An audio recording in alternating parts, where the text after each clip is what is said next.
नमस्कार, मैं हूं आंचल आनंद।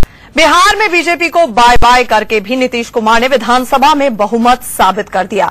नीतीश के नंबर गेम में पास होने पर शक पहले भी नहीं था, लेकिन विधानसभा में जिस तरह से नीतीश के समर्थन में खेमेबंदी हुई वो हैरान करने वाली है। नीतीश कुमार देश के इकलौते समाजवादी बचे थे जो कांग्रेस के विरोध में थे। बिहार में नीतीश कुमार के समर्थन में वोट करके कांग्रेस ने उनका हाथ भी थाम लिया। अब यह बड़ी बहस का मुद्दा है कि क्या नीतीश कुमार नए सियासी समीकरण की बुनियाद रख चुके हैं? क्या कहता है नीतीश कांग्रेस का ये साथ? और अगर ये दोस्ती आगे बढ़ी तो 2014 के नए सियासी समीकरण में कौन कहां होगा? विश्वास मत जीत लेने का भरोसा नीतीश के चेहरे पर साफ दिख रहा था।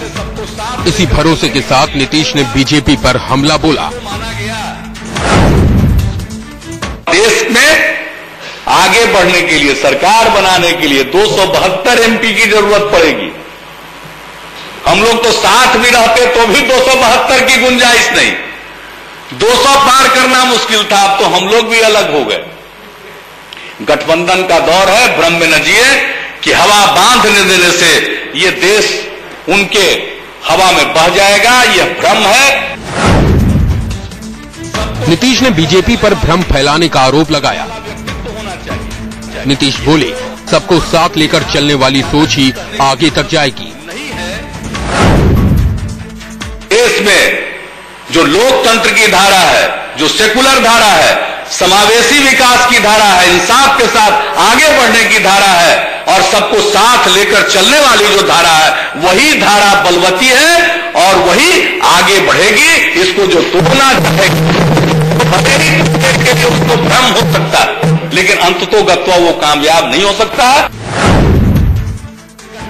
नीतीश जानते थे कांग्रेस उनके साथ है, लेकिन वो ये संकेत नहीं देना चाहते थे कि उन्होंने समर्थन के बदले समझौता किया है। लिहाजा नीतीश ने कहा कि किसी भी पार्टी को ये भ्रम नहीं होना चाहिए कि वो केंद्र में अपने दम पर सरकार बना लेगी। नीतीश की बॉडी लैंग्वेज से साफ लग रहा था कि वो कांग्रेस का साथ मिलने से काफी खुश हैं। यही नहीं, 2014 के आम चुनाव से पहले बन रहे नए राजनीतिक समीकरणों के साथ पटना से दिल्ली पहुंचने के लिए बेताब हैं नीतीश। इस बात का ख्याल रखना चाहिए। विनायक प्रसाद के साथ शिशिर चौबे, पटना, इंडिया न्यूज। साथ लेकर चलने की कोशिश करते हैं।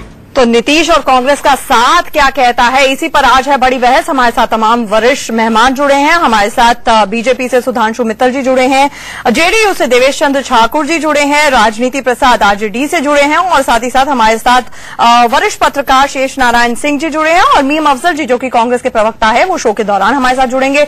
सबसे पहले मैं देवेश चंद्र ठाकुर जी के पास जाना चाहूंगी। सर, मुबारकबाद। एक तो सरकार बची रही, ऊपर से आपको एक नया दोस्त बन गया है। तो कहीं ना कहीं जिस तरह से कहा जाता है अंग्रेजी में, you scratch my back I scratch yours, उन्होंने आपकी सरकार बचाई है। अब मानसून सत्र आ रहा है, आप भी उनको पूरा सहयोग देंगे, एक नया अलायंस बनाने जा रहे हैं? देखिए, अभी तक इस तरह की कोई घटना नहीं हुई है। आपके मुबारकबाद के लिए सबसे पहले शुक्रिया अदा कर दूं, लेकिन कांग्रेस ने आज हमें समर्थन जरूर ये विश्वास मत के मामले में दिया है, लेकिन इसके अलावा जो आप कयास लगा रही हैं कि ये नया समीकरण शुरू हो गया और अब जो है मॉनसून सेशन आ रहा है वगैरह वगैरह वगैरह, ये समर्थन आज के लिए दिया गया था। अभी तक तो इतना ही तक सीमित है और आज उन्होंने इसलिए दिया कि उनके नजरिए में धर्मनिरपेक्ष जो सरकार है उसे बचाना जरूरी है और धर्मनिरपेक्ष ताकतों को एक साथ आना जरूरी है। वो किसी सांप्रदायिक, उनके नजरिए में सांप्रदायिक जो भी दल है उनके साथ नहीं जाना चाहते थे और इसीलिए उन्होंने आज हमें समर्थन दिया है। हम आज तक अभी तक इसको इसी सीमा में देखते हैं। अब इसके आगे जो हो ये भविष्य बताएगा। सुधांशु मित्तल जी मुस्कुरा रहे हैं, मैं उनके पास आऊंगी इसके बाद, लेकिन एक बात बताइए ठाकुर साहब कि वो आपको धर्मनिरपेक्ष मानते हैं, आप भी तो उनको धर्मनिरपेक्ष मानते हैं ना। और एक तरह से अगर सारे के सारे धर्मनिरपेक्ष सेकुलर लोग इकट्ठे आ रहे हैं, एक सेकुलर फ्रंट बन रहा है, तो आप भी तो उनका साथ देंगे ना जी? आज तक ऐसा कुछ नहीं है। मैंने आपको अभी तक कहा, आज तक की सीमा इतनी ही है। इसके आगे भविष्य में क्या होता है ये कौन जानता है। इसका भविष्य का इंतजार करें, जैसे जैसे कुछ होगा आपको पता चलेगा। जैसे जैसे कुछ होगा, यानी संभावनाओं को रूल आउट नहीं कर रहे हैं, आने वाले वक्त में हो सकता है। भविष्य के बारे में, राजनीति की भविष्य कौन जानता है? राजनीति में कहा जाता है भविष्य हमेशा संभावनाओं से परिपूर्ण होती है। बिल्कुल, संभावनाएं ओपन रखी है। सीमा मैंने आपको बता दी, इसके भविष्य में क्या है भविष्य। जी अच्छा, सुधांशु मित्तल जी आपसे ये जानना चाहेंगे आज क्या है, उसको आपको देखना पड़ेगा। अच्छा, उन्होंने संभावनाएं अपनी खुली रखी हैं सुधांशु मित्तल जी, इसलिए आपके पास आ रही हूँ। आपसे ये जानना चाहूंगी आज आपको गम ज्यादा किस बात का है, कि दोस्त ने साथ छोड़ दिया या फिर इस बात का गम है कि दोस्त जाकर दुश्मन की गोद में बैठ गया? ऐसा है, हमें तो बेवफाई का गम है। हम बावफा थे, ये बेवफा निकले। लेकिन छोड़िए, जो हो गया वो हो गया। मैं तो ये जानना चाहता हूं कि ये विडंबना नहीं है क्या कि जो अपने को धर्मनिरपेक्ष कहते हैं वो जात की और धर्म की राजनीति कर रहे हैं, और हमें ये जो जिनको ये सांप्रदायिक कहते हैं हम विकास की राजनीति कर रहे हैं। ये भी कमाल की चीज है। अब चालू करते हैं, हम तो सांप्रदायिक हैं, कांग्रेस धर्मनिरपेक्ष है। अभी इन्होंने सहयोग लिया। 5000 सिख दिल्ली में मरवा दिए जाएं, वो धर्मनिरपेक्षता है? कोई बात नहीं, मैं मानता हूं। MIM से आप, जो कि मुस्लिम समुदाय से संबंधित पार्टी है, उससे आप आंध्र में समझौता करते हैं और वो धर्मनिरपेक्ष है? मैं मानता हूं। केरला कांग्रेस से आप समझौता करके सरकार में उनके साथ बैठे हुए हैं केरल के अंदर, जो कि क्रिश्चियन पार्टी है, ये धर्मनिरपेक्षता मैं मानता हूं। AUDF असम में धर्मनिरपेक्ष है, वो मैं मानता हूं। तो अगर इनकी धर्मनिरपेक्षता की ये परिभाषा है तो हम तो भैया सांप्रदायिक ही बने। आप सांप्रदायिक ही बने हैं। सुधांशु मित्तल जी ने बहुत अहम बात यहाँ पर बोली है। अगर ये परिभाषा है ना, पूरा समझ लीजिए। अच्छा, अगर धर्मनिरपेक्षता की ये परिभाषा है, और दूसरा बिहार की राजनीति के अंदर आप कांग्रेस का दामन थाम के जाए तो कोई गम नहीं है। कम से कम साफ तो बात करिए। कल क्या होगा, कल की क्या संभावना, ये कुछ नहीं है। अगर आप लोगों ने बयान सुना होगा इनका, बेनी प्रसाद वर्मा जी का, तो इससे पहले कि इन्होंने समझौता तोड़ा था, उन्होंने तो तभी कह दिया था कि हमसे बात हो चुकी है, और हमसे बात होने के बाद ही तो ये करा जा रहा है। इसके बाद का किसी ने खंडन नहीं करा, कोई झुटला नहीं पाया। तो ये जो दिखाने के दांत और है और खाने के दांत और है, ये अब तो सामने दोहरा चरित्र निकल के आ रहा है। मुझे इससे कोई गिला नहीं है। कम से कम समय पे सारी चीजें साफ हो गई। जो गुमराह करने की या भ्रमित करने की चीजें हो रही थी, अब दुनिया के सामने साफ है। हमारा एजेंडा विकास, इनका एजेंडा धर्मनिरपेक्षता, जिसको कहते हैं ना, मतलब सांप्रदायिकता, जातिवाद, ये इनका एजेंडा। अब देश के सामने आई ये चीजें, लड़ेंगे ना उससे, क्या बात है। ठीक है। मैं राजनीति प्रसाद जी के पास आऊंगी। धर्मनिरपेक्षता के ऊपर आज जिस तरह का समीकरण, एक नया फ्रंट फॉर्म होता हुआ नजर आया, उस पर मैं आऊंगी। लेकिन देवेश जी, सीधे आरोप सुधांशु जी ने यही लगाया है अभी कि दोहरा चरित्र आपका सामने आ रहा है। जब पहली बार बयान आया था, शरद यादव जी ने जब थोड़े से नरम नजर आ रहे थे, तो उन्होंने संकेत देने की कोशिश की थी अगर अडवाणी जी को आगे करेंगे फिर कोई संभावनाएं हो सकती हैं। फिर इस तरह की बात आई कि आप इक्विडिस्टेंट दो नाव पे सवार हैं। आप पूरी तरह से कांग्रेस के दोस्त उनके साथ खड़े हुए नजर आ रहे हैं, बल्कि कांग्रेस आपके साथ खड़ी हुई नजर आ रही है। तो दोहरे चरित्र का आपके ऊपर सुधांशु जी ने आरोप लगाया है। देखिए, हम सरकार में हैं और भारतीय जनता पार्टी या एनडीए से हम अभी अलग हुए हैं। जो आदरणीय सुधांशु जी ने कहा है, मैं उस पर बहुत ज्यादा टिप्पणी नहीं करना चाहता। एक दूसरे पर आरोप प्रत्यारोप करने लगे तो कोई किसी की सीमा नहीं रहेगी। न मेरे खजाने में आरोपों की कमी है, न उनके तरफ से कोई कमी होगी। इस बात को छोड़ दें। मैंने आपको बताया, इसके आगे की जो भी समीकरण है, ये आगे भविष्य ही बताएगा। अभी तक आज का जो मामला था, हमको विश्वास मत हासिल करना था। हम आज बिल्कुल अच्छी तरह से हम उसमें से निकल आए हैं और आगे हम देखेंगे आगे की राजनीति किस दिशा में जाती है। जी, चलिए हम इस पर आएंगे। राजनीति प्रसाद जी, आपसे ये जानना चाहूंगी मैं, धर्मनिरपेक्षता को एक ताकत बताते हुए, एक फ्रंट की तरह आज कांग्रेस ने, जो आपके बहुत पुराने दोस्त हैं, बाकायदा समर्थन दिया जेडीयू को। पहले एब्सटेन करने की बात थी, लेकिन खुलकर समर्थन में उतर आए, सरकार बचा ली। अब एक बात बताइए कि आप उसके खिलाफ वोट करते हुए नजर आए, तो आपका भी दोस्त एक चला गया यहाँ पर आपसे दूर। देखिए, अभी अभी इस बात पे बहुत ज्यादा टिप्पणी नहीं हो सकती, क्योंकि एक सामयिक मामला था। अभी कांग्रेस ने एक सामयिक मामला को हल किया है और कोई बात नहीं है। ऐसा नहीं मानना चाहिए कि कांग्रेस सदा के लिए हम लोगों से चली गई। एक सामयिक मामला था, उसको लगा कि सांप्रदायिक पार्टी से अलग हट गया है तो उसने वोट कर दिया। ऐसा नहीं है, ये परमानेंट वो चीज नहीं हो सकता है। और ये मैं कहना चाहूंगा कि नीतीश कुमार की सरकार किसी माने में, और नीतीश कुमार खुद किसी माने में, जब वो दोहरा चरित्र है उनका कि अडवाणी को बनाओ तो हम मानेंगे, उनको बनाओ तो हम मानेंगे, इसका मतलब ये हुआ कि वो अभी भी बीजेपी के पलड़ा में जा सकते हैं।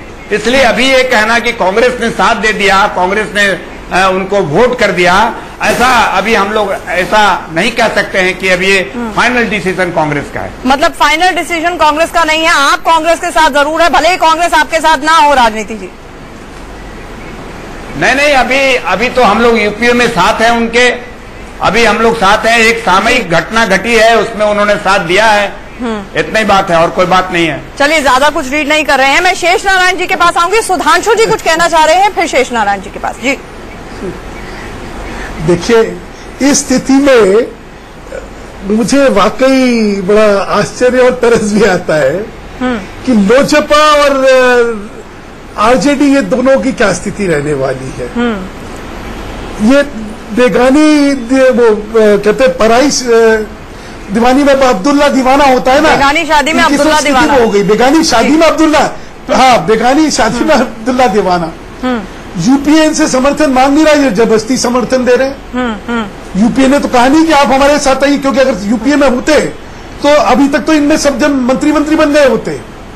लेकिन यूपीए ने इनसे समर्थन नहीं, नंबर गेम है ना, उनके पास 4 सांसद है, जेडीयू के पास 20 हैं, तो कांग्रेस किसका समर्थन लेना चाहेगी यूपीए में? मैं वही कह रहा हूँ। तो आज तक इनकी आस का ये केंद्र था कि भाई शायद कभी यूपीए की तरफ से हमारे पास भी एक वो निमंत्रण आ जाएगा और हम भी कहीं चले जाएंगे। लेकिन अब जेडीयू आने के बाद तो इनकी सारी आस्थाएं जो है, या आस का जो केंद्र था, वो तो बिल्कुल ही ध्वस्त हो गया।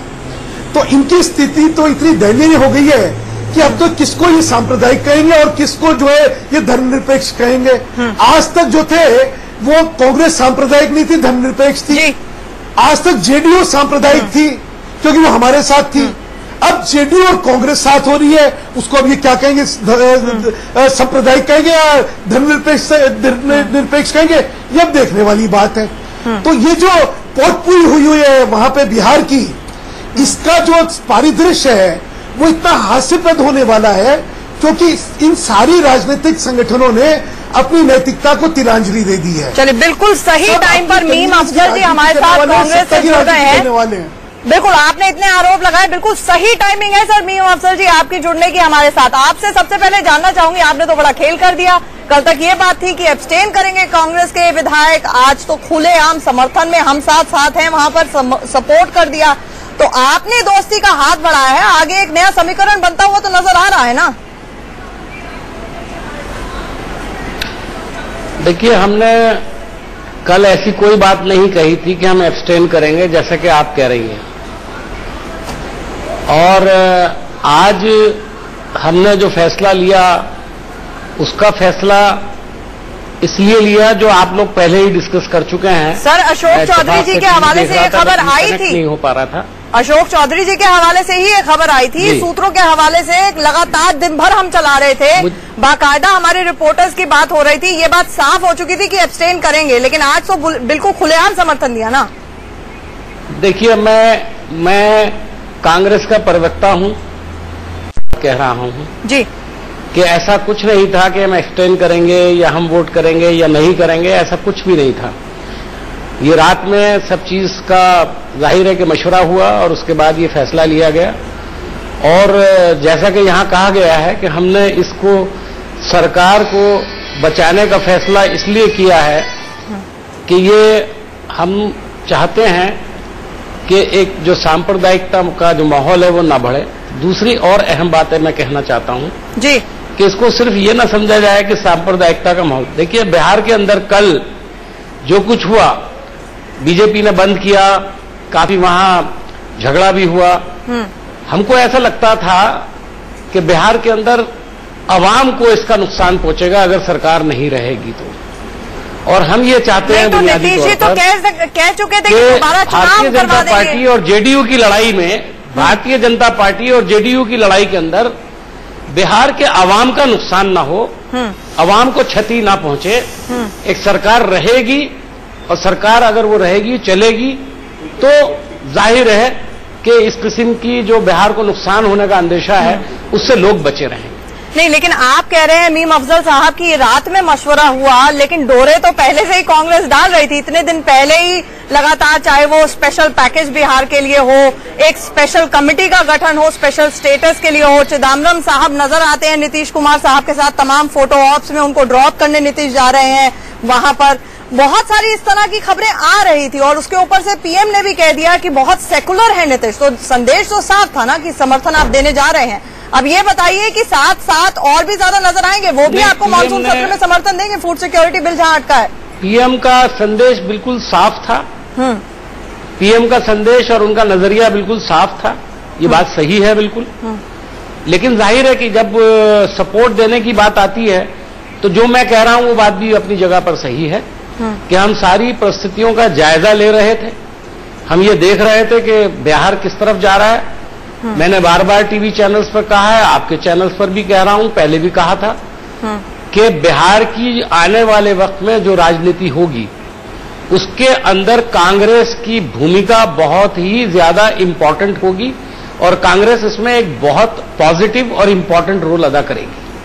अच्छा, पॉजिटिव रोल 4 विधायक के साथ अदा करेंगे। शेष नारायण जी, आपसे ये जानना चाहूंगी मैं कि जिस तरह से अब ये नया समीकरण बनता हुआ नजर आ रहा है, हालांकि दोनों ऑफिशियली औपचारिक तौर पर कुछ नहीं कह रहे हैं, लेकिन फिर भी आपको लगता है जहां तक उसूल की बात आती है, जहां तक रिश्तों, कितने ही पुराने रिश्ते हों, जिस तरह से बीजेपी और जेडीयू का 17 साल पुराना रिश्ता था, यहां पर तलाक हो गया, कहीं ना कहीं अब सिर्फ मतलब की राजनीति रह गई है, क्योंकि अकेला समाजवादी अगर किसी को माना जा सकता था, जो ताल ठोक कर ये कहता था, आज वो भी कांग्रेस के आंधी में उसके साथ ही बह गया। नहीं, वो अब ये लोग नेता लोग हैं, इनकी बातों को अब इनके पर्सपेक्टिव में कहेंगे, और किसी भी बात को किसी भी तरह से कहने के ये लोग आचार्य हैं, तो उस पर मेरा ख्याल है हम लोग न करें। बस एक बात इसमें मैं ये कहना चाहता हूं कि लालू प्रसाद यादव और नीतीश कुमार, मोहन प्रकाश, ये तीनों लोग 40 साल पहले घनिष्ठ मित्र थे, और 1989 में ये सारे लोग इकट्ठा थे कि कांग्रेस सरकार में नहीं आने पाए। कांग्रेस को सरकार से बाहर रखने के लिए इन लोगों ने, सब ने इकट्ठा हो गए थे ये, और आज ये लोग बीजेपी को सरकार से बाहर रखने के लिए इकट्ठा हो रहे हैं। ये है इसका सारा तत्व। तो उसके लिए कब क्या शब्दावली प्रयोग होगी, उसके लिए एक लालू प्रसाद जी की एक घटना, लालू प्रसाद जी को जब देवेगौड़ा साहब ने पार्टी से निकाल दिया तो काफी निंदा की उन्होंने, उल्टा सीधा बोले, और एक बार प्रेस कॉन्फ्रेंस में फिर एकता हो गई, देवेगौड़ा के साथ बैठे थे, तो हम लोगों ने पूछा कि आप तो इनको बहुत खिलाफ बोलते थे। तो लालू प्रसाद, अब कठिन सवाल था, आप क्या बोलते, देवेगौड़ा की तारीफ कर रहे थे, तो उन्होंने कहा भैया जब इन्होंने हमको पार्टी से निकाला था तो हम इनकी आरती उतारते। तो आज भी वही है कि आज जो है बीजेपी अलग थलग पड़ गई है, और कांग्रेस की खेल में, अब वो जो कहने कांग्रेस के झांसे में आ गई, तो ठीक है भाई, राजनीति में आप जब सत्ता की राजनीति कर रहे हैं, इसमें तो किसी को कोई मुगालता है नहीं कि इनमें से कोई भी पीपुल्स पॉलिटिक्स में है। सत्ता की राजनीति में जब संख्या महत्वपूर्ण है, तो संख्या के खेल में कांग्रेस ने फिलहाल इस राउंड में बीजेपी को पटकनी दे दी है, और उनकी समझ में आ ही नहीं रहा कि करें क्या। मैंने आज तक समझ में सुधांशु जी आ नहीं रहा है, करे क्या। उधर प्रधानमंत्री कह रहे हैं no permanent enemies, no permanent friends, उधर नीतीश कह रहे हैं कि राजनीति में बदलते देर नहीं लगती, तो दोनों ने संकेत दे दिया, आप क्या करेंगे? सुधांशु जी आप ही। मैं यही आपसे मैं बार बार यही कहना चाह रहा हूं कि जामा ना पहनाइए सांप्रदायिकता का, धर्मनिरपेक्षता का, ये सब शब्दों को फिर अब्यूज ना करिए, मिसयूज ना करिए। कहिए ये राजनीति है, इसमें नंबर का गेम है, हमारी नंबर की जो है मजबूरियां है, और इसलिए हम समर्थन कर रहे हैं। हमें सत्ता की राजनीति करनी है। आप जो है ये शब्द जो है सांप्रदायिकता, धर्मनिरपेक्षता, इसको इतनी बार इतना भद्दा आपने इसका मिसयूज करा है कि इससे घृणा आने लगती है। अरे कुछ ईमानदारी कई लोगों की आंखों में धूल ना झोंकी है। अच्छा जी, 4 सीट लेके कांग्रेस 224 के हाउस में 4 सीट लेके कांग्रेस क्या बड़ी बड़ी बातें कर रही है। अभी तक किसी ने इस बात लेकिन वो 4 लाइफलाइन देने के लिए बहुत अहम थी सरकार को। बेनी प्रसाद 4 सीट में ही आपको कहा ना, अभी वर्मा जी की बात जो एंकर है उन्होंने कहा 4 सीट में ही आपको दे दी है। खंडन करा किसी ने नहीं, वो 4 सीट बहुत अहम थी, लाइफलाइन एक्सटेंड करने के लिए अभी नीतीश तक किसी सरकार ने को। खंडन नहीं करा। और जहां तक और देखिए जहां तक कांग्रेस का सवाल है, ये 4 समर्थन देते या नहीं देते, सरकार तो वैसे ही नहीं गिरने वाली थी। हमने पहले क्या रखा था, तो सरकार गिरने या ना गिरने में इसमें तो कोई विषय ही नहीं था।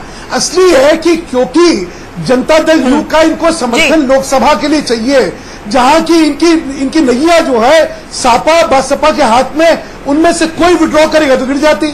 तो इसलिए उनके पास एक बफर आ गया, या हम तुम्हें देंगे तुम हमें देना। अरे कोई बात नहीं, देवेश जी, गिला नहीं है। देवेश जी, यहाँ पर यही है, बातचीत ईमानदारी से करिए। देवेश जी, ईमानदारी नहीं है, ऑपरचुनिज्म का आपके ऊपर पहले ही आरोप लगा चुकी है बीजेपी। साफ तौर पर कह रही है कि you scratch my back, I scratch yours. यहाँ पर आपको समर्थन मिला है, केंद्र में आप मानसून सत्र सर पे है, आप बाकी का समर्थन कांग्रेस को, यूपीए को देंगे। इस पर सांप्रदायिकता और धर्मनिरपेक्षता जैसे शब्दों के इस्तेमाल की गुंजाइश नहीं है। सुधांशु जी का कहना है सारा जो है संभावना है। हमको क्या शब्द बताना है, हमको अपने राजनीति में क्या शब्द का इस्तेमाल करना है, क्या नहीं करना है, हमको किसी भारतीय जनता पार्टी से सीखने की जरूरत नहीं है। उनको जो अपना शब्द इस्तेमाल करना है करें, हमको जो अपना शब्द इस्तेमाल करना है हम करेंगे। और इससे कोई अगर ये इतना खराब लगता है तो आपने खुद कहा कि हाँ ठीक है, अगर यही धर्मनिरपेक्षता है। नहीं, आप सवाल कैसे, आप हमारे सामने, आप हमारे प्रतियोगी हैं तो हम आपको बकश कैसे दे देंगे? आपको क्या सत्ता दे के थाली में रख के, क्या चांदी के थाली? बिल्कुल न कमाल है आपका। आप सहयोगी थे, प्रतियोगी है आप हमारे, आप कॉम्पिटिटर हैं, क्या हम आपको जो है एकदम लेके इसके गलतफहमी में मत रहिए। इतनी आसान से नहीं राजनीति होती और जिंदगी चलती है। सियासत इतना आराम से नहीं चलती। आप इतना निश्चित, इतना मत घबराइए किसी के कुछ कहने पर, इतना मत नर्वस होइए। मुझे बहुत अच्छा लगा कि कम से कम आप ईमानदारी में ये कह रहे हैं। सुधांशु जी, सियासत ऐसे नहीं चलती है, उन्होंने कह दिया आपके मशवरे की जरूरत नहीं है, आप प्रतियोगी हैं। हमारी निमामा ने कहीं कोई कमी नहीं है, आप प्रतियोगी हैं। यहाँ पर देवेश जी ने कह दिया है वो करेंगे। हेलो, मुझे तो बहुत खुशी है कि ईमानदारी से कहिए, आप हमारे प्रत्याशी हैं, आप हमारे प्रतिद्वंदी हैं, हम आपको हर इल्जाम लगाएंगे, मुझे कोई दिक्कत नहीं है। लेकिन आप जो है नाटक न करिए, हमें बेवफा न कहिए। अरे नाटक बेवफा न कहिए, पूरी देश देख रही है सुधांशु जी को नाटक कर रहा है। पूरा नाटक 13 दिसंबर 2003 सब कुछ लोगों ने देख लिया। 13 दिसंबर 2003 के बाद देश ने देख लिया कि नीतीश कुमार जी का चेहरा क्या है। 13 दिसंबर 2003 के बाद किसी को भ्रम नहीं पड़ा बचा। बिल्कुल नीतीश कुमार जी वहां क्या कर रहे थे सत्ता की लालच में, और उसके बाद कैसे बदल रहे हैं। तो सुनिए, ईमानदारी से कहिए, हमारी राहें अलग है। सुधांशु जी, हम बेवफा हो न तुम बेवफा हो, मगर क्या करें, हमारी राहें अलग है। नहीं, हमारी राहें सियासत की हैं। इसमें बेवफाई आपने भी किया है, आप भी करेंगे, हर सियासत पार्टी करती है। हमने भी करी, आप जो हर सियासत पार्टी करती है, यहाँ पर आपने करी, हमने नहीं करी। अब सुधांशु जी, अगर आप हमको बात नहीं करने देना चाहते हैं तो मैं भी वही काम आपके साथ कर सकता हूँ। आप बोलिए तो मैं चुप रहता हूँ, मेरी बात सुनिए। जी देवेश जी बोलिए।